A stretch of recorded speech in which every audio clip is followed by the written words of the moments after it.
जय श्रीराम. रामो राजमणी सदा विजयते, रामं रमेशं भजे. रामेणाभिहता निशाचरचमू, रामाय तस्मै नमः. रामान्नास्ति परायणं परतरं, रामस्य दासोऽस्म्यहम्. रामे चित्तलयः सदा भवतु मे, भो राम माम् उद्धर. मनोजवं मारुततुल्यवेगं, जितेन्द्रियं बुद्धिमतां वरिष्ठं. वातात्मजं वानरयूथमुख्यं, श्रीरामदूतं शरणं प्रपद्ये. शुकासारिखे पूर्णवैराग्यजाचे, वसिष्ठापरी ज्ञानयोगेश्वराचे.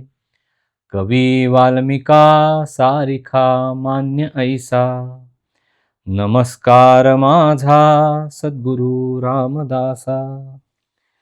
जयाचा जनी जन्मनामार्थ झाला, जयाने सदा वासनामात केला. जयांच्या मुखे सर्वदा नामकीर्ती, नमस्कार त्या ब्रह्मचैतन्य मूर्ती. सद्गुरुनाथ महाराज की जय. जय जय रघुवीर समर्थ. श्रीराम समर्थ. जय श्रीराम. सगळ्यांना माझा नमस्कार. आपण रामदास स्वामींनी रचलेल्या मनाच्या श्लोकांवर निरूपण सेवा करत आहोत. त्यांच्या कृपेने ती घडत आहे. आपण दर रविवारी एक श्लोक अभ्यासाला घेतो. समर्थांना त्यामधून आपल्याला काय सांगायचं आहे ते आपण बघतो आणि त्याप्रमाणे आपण आपली मनोभूमिका कशी ठेवली पाहिजे ते आपण पाहतो.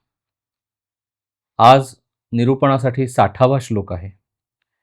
तो काय श्लोक आहे ते आपण पहिल्यांदा बघूया आणि मग त्याचं विवेचन बघूया.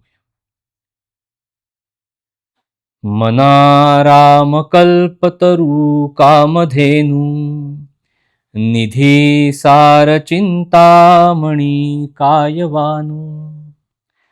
जयाचे नियोगे घडे सर्व सत्ता, तया साम्यता कायसी कोण आता. जय जय रघुवीर समर्थ. श्रीराम समर्थ. हा समर्थांनी मनाला विचारलेला प्रश्न आहे. शब्दार्थ आपण बघूया पहिल्यांदा. कल्पतरू म्हणजे काय? मना राम कल्पतरू कामधेनू, निधी सार चिंतामणी कायवान.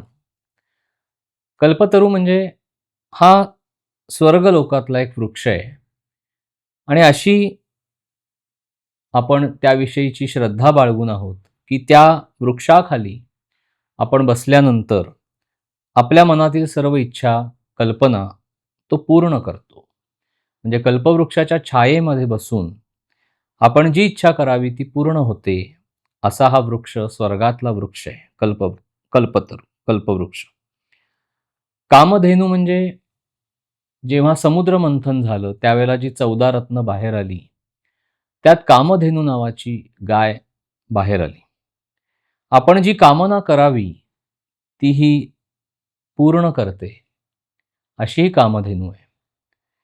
निधी म्हणजे काय? तर कुबेराचं द्रव्य, भांडार. सार म्हणजे सर्वस्व. निधी सार चिंतामणी कायवानू. चिंतामणी म्हणजे काय?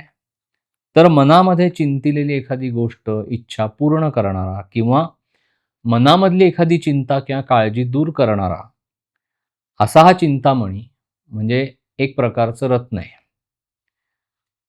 वानू म्हणजे वर्णन करणे किंवा गुण सांगणे. जयाचेनी योगे घडे सर्व सत्ता. योगे म्हणजे संयोगाने, प्रभावाने.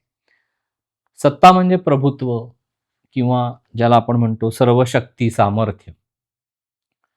तया साम्यता कायसी कोणात. साम्यता म्हणजे सारखेपणा, समानता. कायसी म्हणजे कसली, कशाची. म्हणजे समर्थ ह्या श्लोकामध्ये मनाला असं विचारतायत, की मी ह्या भगवंताचं गुणवर्णन करू तरी कसं? म्हणजे मी त्याला कल्पतरू म्हणू का मी त्याला कामधेनू म्हणू? मी त्याला कुबेराचं द्रव्य भांडार म्हणू? मी नक्की त्याला म्हणू तरी काय? की चिंतिलेलं पूर्ण करणारा किंवा सर्व काळजी, चिंता दूर करणारा असं ते चिंतामणी रत्न म्हणू? मी नक्की त्याला म्हणू तरी काय? असा प्रश्न समर्थांनी मनाला विचारलेला आहे. म्हणजे ज्याच्याशी योग घडला असता सर्व सत्ता प्राप्त होते, सर्व प्रभुत्व प्राप्त होतं. अशा भगवंताची तुलना कोणाबरोबर करावी? तर अर्थातच ती कोणाबरोबर करता येणार नाही. त्याच्यासारखा तोच आहे. भगवंताशी साम्य असणारं दुसरं कोणीही नाही. म्हणजे या श्लोकामध्ये समर्थ मनाला हा प्रश्न विचारतायत, की मी भगवंताचं गुणवर्णन करू तरी कसं? म्हणजे जी गोष्ट अद्वितीय आहे, जी गोष्ट सर्वोत्तम आहे, त्याची तुलना कोणाबरोबरच होऊ शकत नाही. म्हणजे भगवंत हा एकमेव अद्वितीय सर्वोत्तम असल्या कारणाने या सम हाच या उक्तीप्रमाणे त्याला कशाचीही उपमा देता येत. साधारणपणे मनुष्याच्या मनामध्ये भगवंताविषयीची काय भावना असते, की माझ्या मनामध्ये जी इच्छा येते, माझ्या मनामध्ये जी कामना आहे, माझ्या मनामध्ये जी कल्पना आहे ती भगवंताने पूर्ण करावी. भगवंताची उपासना केल्यानंतर मला कुबेराचं द्रव्य, धन किंवा ते भांडार प्राप्त व्हावं. म्हणजे माझ्या प्रपंचाला भरपूर पैसा असावा. अजून अशा काही कल्पना मनामध्ये असतात, की ज्या काही चिंता आहेत किंवा काही काळजी आहे, तर ती भगवंताने पूर्ण करावी किंवा भगवंताची उपासना करून भगवंतानी मला ह्या सगळ्या गोष्टी माझ्या प्रपंचासाठी उपलब्ध करून द्याव्या. असा सर्वसाधारण आपल्या सगळ्यांचाच एक प्रकारे समज असतो. भगवंताकडे बघण्याची दृष्टीच आपली अशी आहे, की आपण मागावं आणि त्याने ते द्यावं. त्याच्याकडे मागण्यासाठीच जावं. म्हणून विशेष करून समर्थांनी मनुष्याची ही भूमिका लक्षात घेऊन या श्लोकामध्ये कल्पतरू, कामधेनू, निधी म्हणजे कुबेराचं द्रव्य भांडार अशा निरनिराळ्या उपमांनी मी ह्या भगवंताचं वर्णन कसं करू असं समर्थ विचारतायत. मग हा प्रश्न का बरं समर्थांना पडला असेल? कारण समर्थ आपल्याला पुढे सांगतायत, की भगवंत हा सर्वोत्तम असल्यामुळे त्याची कुठल्याही गोष्टीबरोबर तुलना होऊ शकत नाही. म्हणजे कशाचीच त्याला उपमा देता येणार नाही. तो त्याच्यासारखा तोच. म्हणजे त्याला कल्पतरूही म्हणता येणार नाही, त्याला कामधेनू म्हणता येणार नाही, त्याला कुबेराचा द्रव्य भांडार म्हणता येणार नाही. कारण या सगळ्याच्या पलीकडे भगवंत आहे. म्हणजे तो नुसताच आपली इच्छा पूर्ण करणारा आहे का? नुसतीच आपल्या मनामध्ये जी गोष्ट उत्पन्न होईल, कामना उत्पन्न होईल ती पूर्ण करणारा आहे का? किंवा नुसतीच आपल्याला धनसंपत्ती देणार आहे का? म्हणजे कुठलं विशेषण वापरावं? भगवंत तर त्याच्या पलीकडे आहे.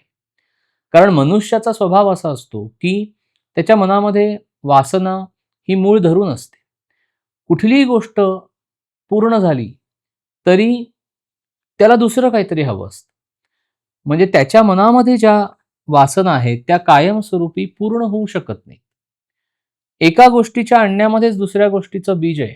आणण्याचं बीज आहे असं महाराज म्हणतात. म्हणजे आपल्याला एक गोष्ट आपण घरामध्ये आणली, की त्याच्या मागोमाग दुसरी गोष्ट घरामध्ये येते. हा प्रपंचाचा नियम आहे. म्हणजे मनुष्याकडे किती वस्तू असल्या, किती गोष्टी असल्या, म्हणजे त्याचा प्रपंच पूर्ण झाला असं काहीही नाही. कारण मनुष्याची हाव संपत नाही. मनुष्याची वासना संपत नाही. तीच गोष्ट चिंता किंवा काळजीची. आज एखादी चिंता मिटली म्हणून भविष्यामध्ये आता मला चिंताच कधी होणार नाही असं नाही. 2-4 दिवसांनी पुन्हा असा काही प्रसंग घडेल, की पुन्हा आपल्याला त्या प्रसंगाच्या मुळे काही काळजी लागेल किंवा चिंता लागेल. म्हणजे मनुष्याची हाव पूर्ण होत नाही, मनुष्याची वासना पूर्ण होत नाही. चिंता, काळजी मनुष्याला सतत भेडसावत असते. म्हणजे ह्या सगळ्या गोष्टी पूर्ण करणारा असं म्हणून भगवंताकडे बघायचं ठरवलं, तरी सुद्धा मनुष्याच्या इच्छा पूर्ण होतात का? म्हणजे भगवंतानी एक इच्छा मनुष्याची पूर्ण केली, तर त्याच्या मनामध्ये दुसरी इच्छा उत्पन्न होते. त्याच्या मनामध्ये दुसरी कामना उत्पन्न होते. त्याच्या मनामध्ये दुसरी वासना उत्पन्न होते. म्हणजे वासना त्याच्या मनामध्ये मूळ धरूनच असते. एक चिंता मिटली, एक काळजी मिटली, तर दुसरी चिंता उत्पन्न होते. म्हणजे महाराज म्हणतात तसं, की भगवंत तुम्हाला हवं ते सगळं द्यायला जर बसला, तर त्याला दिवसाचे 24 तास कमी पडतील. म्हणजे खरा जो भगवंत आहे किंवा खरं जे परमेश्वरीय तत्व आहे, ते ह्या सगळ्याच्या पलीकडे आहे. आपल्याला जी आपली उपासना करायची आहे भगवंताची, ती ह्या सगळ्याच्या पलीकडे जाऊन करायची. आणि म्हणून समर्थ म्हणतात, की ह्या कुठल्याही गोष्टीची उपमा भगवंताला देता येणार नाही. कारण तो एकमेव अद्वितीय सर्वोत्तम आहे. आणि त्याच्याशी योग साधला गेला, तर आपल्याला प्रभुत्व प्राप्त होईल, तर आपल्याला शक्ती प्राप्त होईल, तर आपल्याला सामर्थ्य प्राप्त होईल. म्हणून तिसऱ्या चरणामध्ये समर्थाने म्हटलंय, की जयाचेनी योगे घडे सर्व सत्ता, तया साम्यता कायसी कोण आता. म्हणजे जर आपण भगवंताच्या उपासनेमध्ये राहिलो, जर आपण भगवंताच्या अनुसंधानामध्ये राहिलो, तर आपल्या वासनेची कायमस्वरूपी तृप्ती होते. कारण भगवंताकडनं येणारा आनंद किंवा समाधान हे चिरंतन टिकणार आहे. आज आपण विषयामध्ये सुख भोगण्याचा प्रयत्न करतो, पण विषय भोगून संपला की आपला आनंद मावळतो.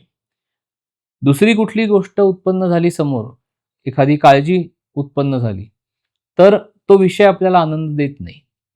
पण भगवंताच्या उपासनेमध्ये राहिलो, भगवंताच्या अनुसंधानामध्ये राहिलो, तर आपल्याला भगवंताकडनं मिळणारा चिरंतन असा आनंद मिळतो आणि समाधान मिळतं. ते कशानेही भंग पावत नाही. म्हणजे समाधान, शांती आणि एक प्रकारची आनंद देणारी अशी अवस्था आपल्याला प्राप्त होते. म्हणजे आपली बुद्धी, आपलं मन स्थिर राहतं, आपली वृत्ती स्थिर राहते. आपल्या सर्व वासना, कामना, ज्या काही इच्छा असतील त्या सगळ्या भगवंतार्पण होतात. म्हणजे आपली अशी मनोभूमिका तयार होते, की आता देवा माझी कुठली इच्छा राहिलेली नाहीये.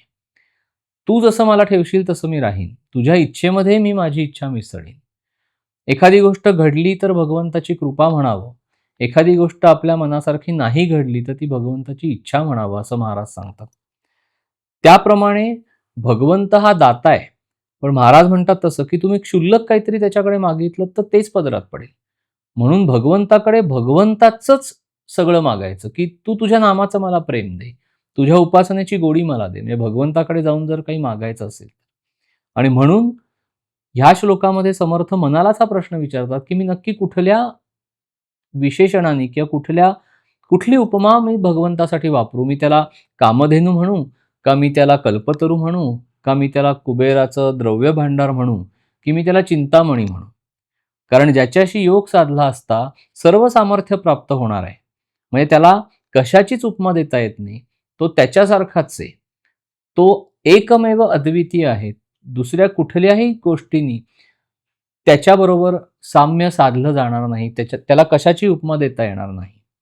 आणि हेच ह्या श्लोकामध्ये समर्थ विचारतात, की मना राम कल्पतरू कामधेनू निधी सार चिंतामणी कायवानू जयाचे नियोगे घडे सर्व सत्ता तया साम्यता कायसी कोण आता.